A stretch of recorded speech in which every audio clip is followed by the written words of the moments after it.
diwangi sing solutif ngono lho ya. Assalamualaikum warahmatullahi wabarakatuh. Halo teman-teman, kembali lagi di channel Tirai Guru.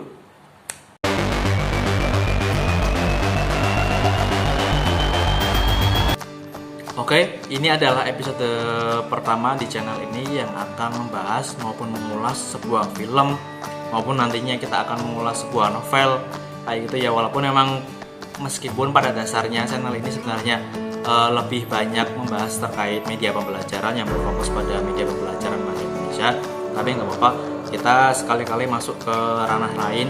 Meskipun sebenarnya ini masih dalam disiplin ilmu saya sebagai seorang guru bahasa Indonesia, kita juga perlu mengapresiasi karya-karya sastra baik itu novel, drama, cerpen. Setelah kemarin kan saya sudah mengupload beberapa puisi-puisi kayak gitu kan. Nah, mungkin seterusnya akan ada hal-hal yang kayak gitu, kayak gitu cerpen, novel, film, drama, maupun nanti saya juga lagi terinspirasi nih sama channelnya Raditya Dika. Bagus banget, dia melakukan pembacaan cerpen ya, biasanya kan pembacaan puisi. Nah, ini adalah pembacaan cerpen. Saya jadi terpikir, oh iya, cerpen-cerpen saya yang dulu yang pernah saya buat waktu kuliah kayaknya bagus juga kalau misalkan dibacakan secara langsung, kayak didongengi gitu ya, cerpen-cerpen. Jadi mendongeng cerpen mungkin sesuatu yang unik, yang baru, yang sebenarnya sudah ada lama tapi belum terlalu viral. Nah, kemarin ternyata sudah diviralkan oleh Raditya Dika, mungkin akan kita lakukan. Nah, baik, untuk kali ini kita akan mereview atau mengulas sebuah film yang lagi viral ya dalam kurun waktu semingguan ini, yaitu film Tilik ya. Kalian mungkin kalau tahu di YouTube-nya sudah beberapa sudah menonton, yang sekarang view-nya sudah hampir jutaan ya, sangat jarang sekali sebuah film pendek terutama, dan itu menggunakan bahasa Jawa yang ditonton sampai 6 juta, kurang lebih 6 juta penonton dalam waktu sekitar 1 atau 2 minggu. Walaupun itu sebenarnya film yang sudah diproduksi lama, tapi baru viral beberapa minggu ini dan sekarang sudah mencapai 6 juta. Sebuah film yang bagus sebenarnya dan unik kan. Nah, kita akan mengulas film tersebut. Baik, sebelum mulai saya mau menyampaikan bahwa ulasan atau review yang saya sampaikan ini murni dari interpretasi saya sendiri ya, dari sudut pandang saya sendiri. Pastinya akan berbeda dengan beberapa orang terhadap penafsiran maupun interpretasi dari film ini. Jadi nggak apa-apa kalau misalkan berbeda ya, kita emang cara penafsiran ya berbeda-beda, setiap orang kan memiliki penafsiran sendiri-sendiri. Malah lucu kalau misalkan sebuah karya itu penafsirannya hanya satu. Jadi kan sebuah karya sastra itu hidup dari berbagai macam penafsiran. Nah ya, itu ya.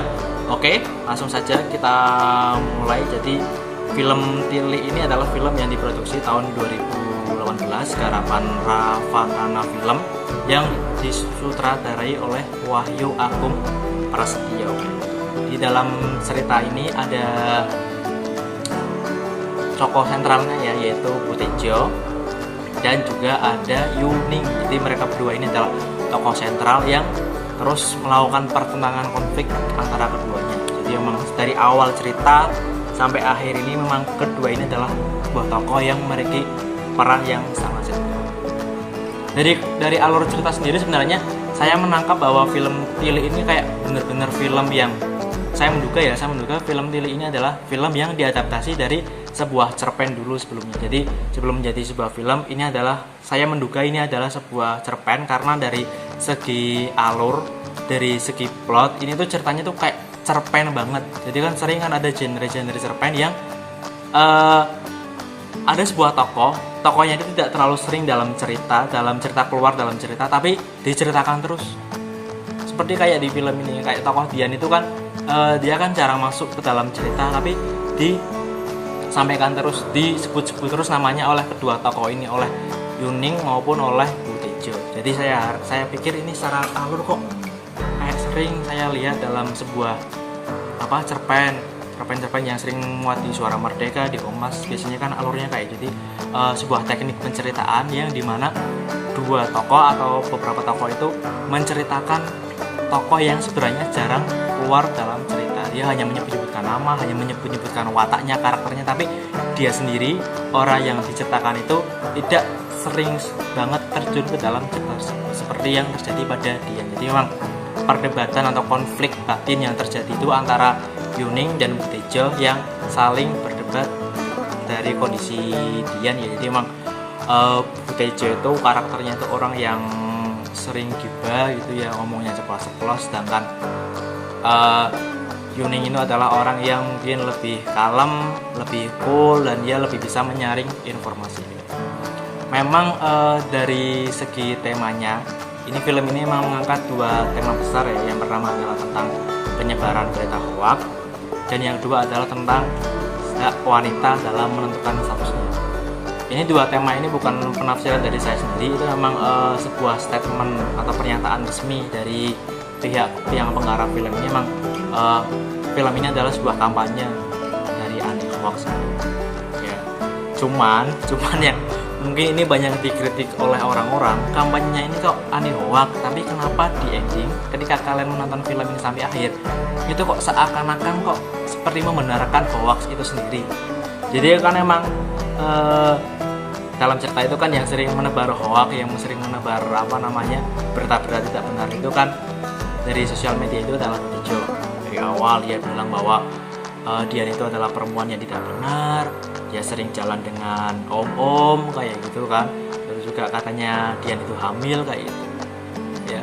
Itu semua memang dibantah oleh Yuning ya. Dan itu juga ketika kita nonton dari awal sampai sebelum ending itu kita merasa emang oh bener nih, emang sebenarnya Butejo ini adalah antagonis dan Yuning itu adalah seorang protagonis. Tapi di ending setelah kredit ya, setelah kredit film pilihnya itu kan ada ending di akhirnya. Itu kenapa seakan-akan itu membenarkan apa yang disampaikan oleh Butejo. Kalau kalian lihat itu adegan terakhir itu kan ketika Dian masuk ke dalam mobil ya, bertemu dengan ayahnya Fikri ya. Ayahnya Fikri yang notabene adalah anaknya Bu Lurah. Jadi Dian terjadi affair atau menjalin hubungan dengan ayahnya Fikri yang notabene adalah mantan suami dari Bu Lurah. Jadi kan seakan-akan yang diomongkan oleh Butejo itu benar bahwa Dian itu perempuan nggak benar ya. Masa seorang perempuan yang masih muda berhubungan dengan mantan suami masa dia perempuan menjalin hubungan dengan ayah dari teman dekat yang bisa dibilang hampir pacaran kayak gitu ya, teman yang sudah dekat yang sudah menjalin hubungan lama dengan Fikri kayak gitu. Jadi kan itu kan bisa dianggap suatu yang nggak benar ya. Terus yang dia mengatakan Butejo bahwa dia pernah jalan dengan om-om, itu kan juga nggak salah, bahwa memang bapaknya Fikri itu kan emang sudah kelihatan seperti om-om kayak gitu. Jadi kan emang yang disampaikan oleh Bu Fikri, yang disampaikan oleh Butejo itu seolah-olah dibenarkan di ending cerita.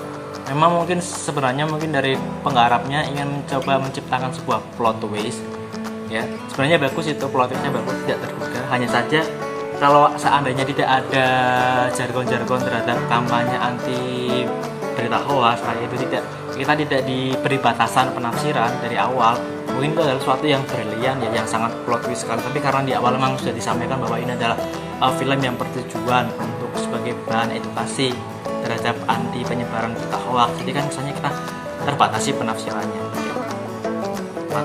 Penafsiran kita hanya sampai di bagian yang disampaikan Butejo itu adalah sesuatu yang sifatnya hoax. Tapi kenapa di ending si pembuat film itu seakan-akan membenarkan hoax tersebut gitu. Jadi berita-berita yang sifatnya gibah, yang sifatnya fitnah, ketika kita menonton berita dari sosial media, Facebook, Twitter, Instagram, itu ternyata ngapain harus disaring kalau ternyata yang disampaikan oleh Butejo itu adalah sesuatu yang benar kayak gitu kan. Jadi kan ya itu mungkin kritik dari saya, kritik dari beberapa orang juga banyak yang menyampaikan kayak gitu. Itu seolah-olah kayak sesuatu yang sifatnya gibah, sifatnya hoax. Makanya keren juga ya Butejo ya. Saya sangat mengagumi bagaimana dia dalam berperan, dalam berakting, dan ternyata juga apa yang disampaikan itu sebenarnya memang benar ya dari Butejo itu sendiri gitu. Itu terkait terkait kritik saya yang pertama terhadap plot ceritanya ya. Dan mungkin agak kurang sinkron antara plot twistnya, endingnya dengan kampanye yang selama ini digaung-gaungkan ya, terkait anti penyebaran hoax. Tapi kok seolah-olah kayak mengamini, kayak membenarkan bahwa berita hoax itu ternyata benar kayak gitu kan. Suatu yang bisa dibilang blunder, saya kurang tahu, tapi penanggapan saya kayak gitu. Loh, kenapa yang disampaikan Bu Tejo itu ternyata benar ya. Oke, selanjutnya kita masuk ke pembahasan terkait jalan cerita ya. Tadi kan kita membahas tentang tidak sinkronan antara kampanye yang digaungkan dengan plot twistnya, dengan endingnya. Nah, ini kita masuk ke alur ceritanya. Memang cara cerita cukup sederhana, alurnya itu maju-maju saja, berkisah dari ibu-ibu yang sedang naik truk gitu ya, terus menuju ke rumah sakit dengan tujuan untuk menjenguk, atau istilah Jawanya itu tilik, ke rumah sakit untuk menjenguk Bu Lurah.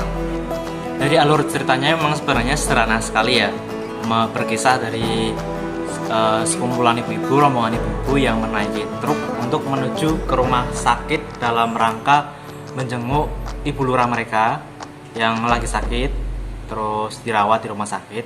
Hanya seperti itu saja sebenarnya. Dari alur ceritanya, pembungkus ceritanya itu kayak gitu, sederhana. Tapi di dalam ceritanya itu memang ketika dalam fase keberangkatan, itu memang terjadi sebuah konflik, pertentangan antara Bu Tejo ya sebagai tokoh sentral yang bersifat antagonis dengan Yuning, tokoh sentral yang sifatnya itu lebih ke protagonis.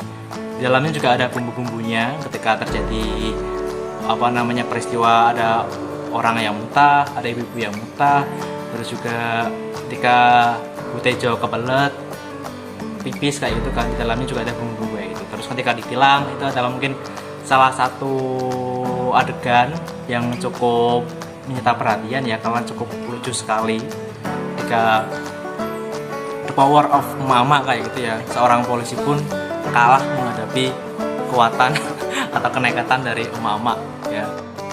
Kami tuh mau tirai Bu Lurah loh Pak. Iya Pak. Iya Pak. Ini tuh keadaannya darurat, buat tolong Pak. Sabar Ibu. Empatinya itu nggak dipakai Pak. Empatinya itu loh Pak. Ya Allah. Sabar Bu ya. Apa tak telepon ke saudara saya yang polisi yang gimana? Bintangnya 5 jajar-jajar gini berani apa? Ibu-ibu ini paham aturan kan? Pokoknya Pak Polisi, kami mau tilik Bu Lurah titik. Jenengan yang cocok ketenan loh. Ayo bener. Aku ya gemes banget ini. Jalan dia pakai tuh Pak.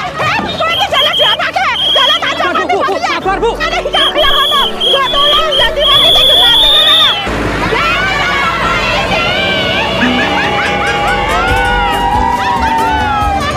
Di satu rombongan truk itu nggak tahu gimana ceritanya bisa menangkal ya ketika truk itu hampir ditilang oleh polisi. Nah, terus kenapa sih dari film yang sebenarnya secara alur cerita ini sederhana tapi kok bisa disukai oleh banyak orang kayak gitu?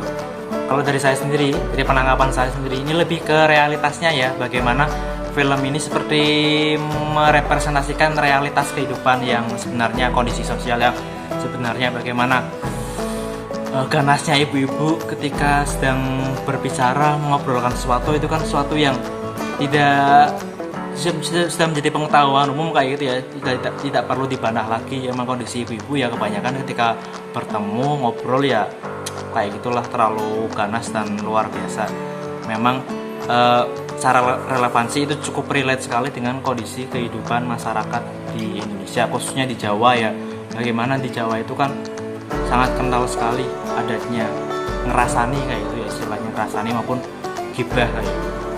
Jadi emang mungkin kenapa dari film yang sebenarnya secara bungkus itu sederhana tapi bisa sangat disukai oleh orang-orang, mungkin karena relevansinya terhadap kehidupan sosial masyarakat di Indonesia, khususnya di Jawa. Dari saya sendiri jujur saya menyukai bungkus yang diambilnya ya. Jadi menggunakan tokoh ibu-ibu sebagai pengatur jalan cerita, sebagai tokoh yang mengatur jalannya cerita, meskipun banyak kritikan terhadap itu ya. Saya baca-baca itu emang kebanyakan dari para golongan feminis yang mengkritik terkait kenapa sih kok ibu-ibu di stereotipkan seperti itu, seolah-olah emang sukanya itu menggibah, sukanya itu mengerasani, mengomongi orang. Tapi kalau dari saya sendiri, saya membela film tersebut. Namanya juga film ya, film itu kan sebuah karya sastra, itu kan bentuknya itu adalah framing. Jadi sudut pandangnya itu terbatas. Tidak ada sebuah karya sastra yang dia memiliki sudut pandang secara utuh, karena sebuah film maupun karya sastra lainnya, baik itu novel, cerpen, drama, puisi, itu tuh ya sudut pandangnya terbatas. Jadi bergantung pada interpretasi dari setiap penulisnya, setiap penggarapnya, setiap senimannya dalam merekam sebuah peristiwa dan dia menceritakan ulang dengan sudut pandangnya sendiri kayak. Jadi kalau kita berpikirnya seperti itu terus, kalau misalkan ada film terus dianggap stereotip terhadap kaum tertentu, ya akan selamanya film ya kayak gitu aja. Kalau misalkan ada orang yang tidak terima, ya silahkan bikin pembelaan, bikin framing lagi, tidak perlu secara kasar melakukan sarkasme terhadap karya sastra tersebut. Misalkan tidak setuju dengan karya tersebut, ya silahkan bikin framing pembelaan kayak karya dibalas dengan karya, bukan dengan sesuatu yang sifatnya sarkasme. Jadi namanya film itu memang sudut pandangnya terbatas, yaitu hanya mencangkup bingkai tertentu. Dia hanya merekam sebuah peristiwa di seluruh dunia, terus mengembalikannya lagi dalam bingkai yang terbatas kayak gitu. Namanya film itu, esensi dalam film itu ya seperti itu. Makanya kadang film jadikan sebagai alat propaganda, yaitu sah-sah saja, karena fungsi dari film itu adalah sebuah bingkai untuk menceritakan ulang sebuah peristiwa dari kehidupan yang sebenarnya. Seperti itu. Mungkin itu saja review yang bisa saya sampaikan. Saya juga tidak terlalu ahli dalam review film. Saya bukan seorang sinematografi, bukan seorang sutradara, bukan seorang pengamat film yang andal. Hanya suka saja menonton film.